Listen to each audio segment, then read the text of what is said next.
Today we are going to cover Christmas at Disneyland Paris, which comes on November the 10th and lasts all the way through till the 6th of January 2019. This will be the final season for Disneyland Paris this year and is, as always, one of the best seasons to ever go to Disneyland Paris. It was probably the first season I ever did at Disneyland Paris, out with a normal sort of time at Disneyland Paris, and I've got to say that Christmas was absolutely the star of the show, and it always will be. They build up to it all year, and this year sounds exceptional. So Disneyland Paris Day, Christmas is coming early to Disneyland Paris this year, beginning on 10th of November and continuing every day until the 6th of January at both parks, with Mickey Mouse at the heart of the celebrations.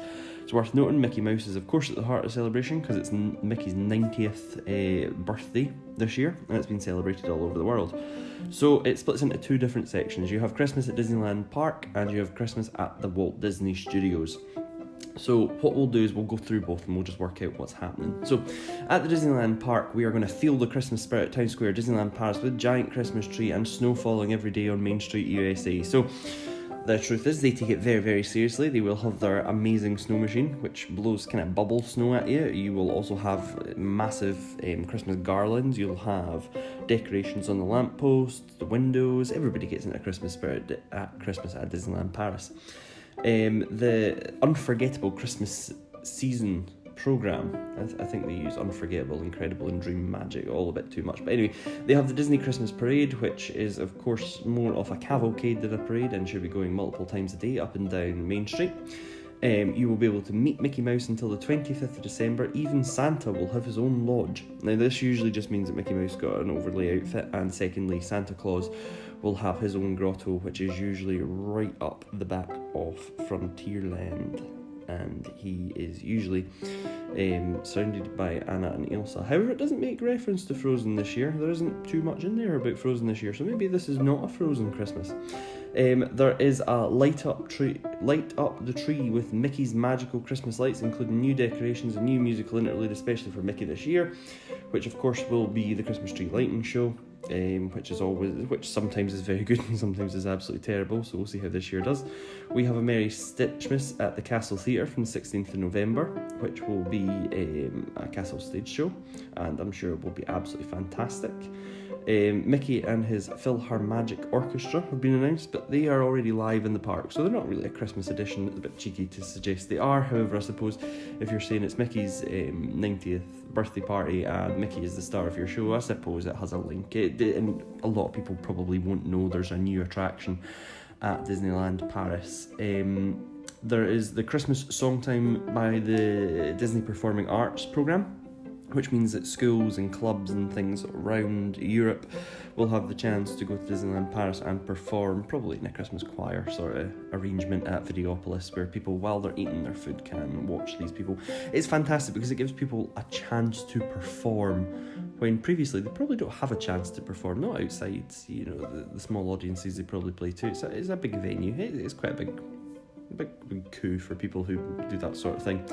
And then we have the Enchanted Advent Calendar on the 1st to 24th of December. I have absolutely no information on that. I have no idea what it is. And it seems kind of thrown out there. So in summary, in Disneyland Park, you're going to get the Christmas Parade, which is more of a cavalcade. You're going to get to meet Santa, which you can only do up till the 25th of December, which kind of makes some sense because after that it's going to be a bit awkward. Can you imagine all the children asking, why did I not get this? But nonetheless, you will get a tree show, you will get a Stitch show at the castle stage, you will get the performing choir, and you will get the Advent Calendar event.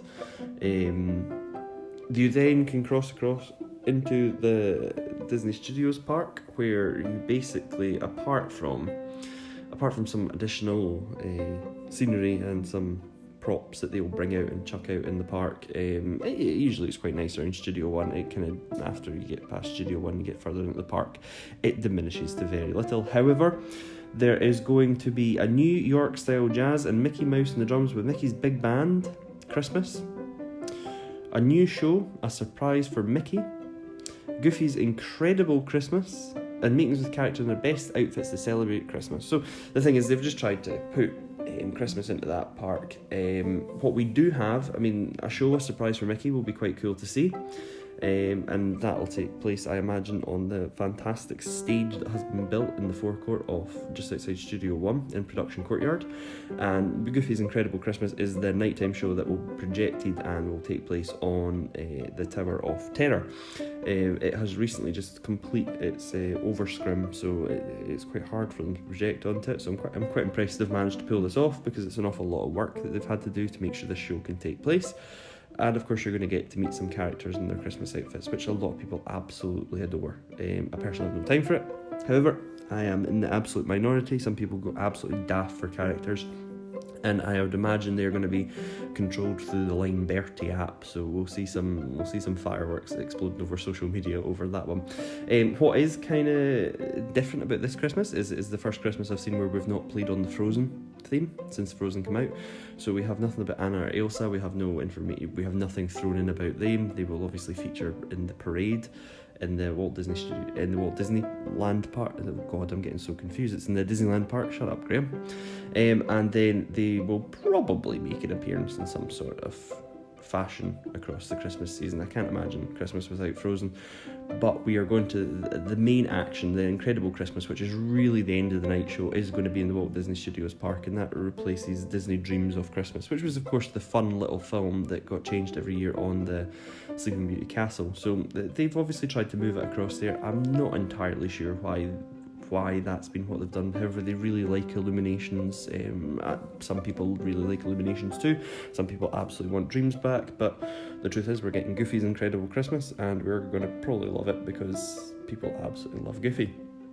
So that's the roundup of the Christmas at Disneyland Paris. It does seem a little bit early since we're bringing you this in October, but the truth is, if we don't bring it now, there's not really much time, and it kicks off in November, so we might as well do a roundup now and see what's bringing. So that's your roundup. Goodbye.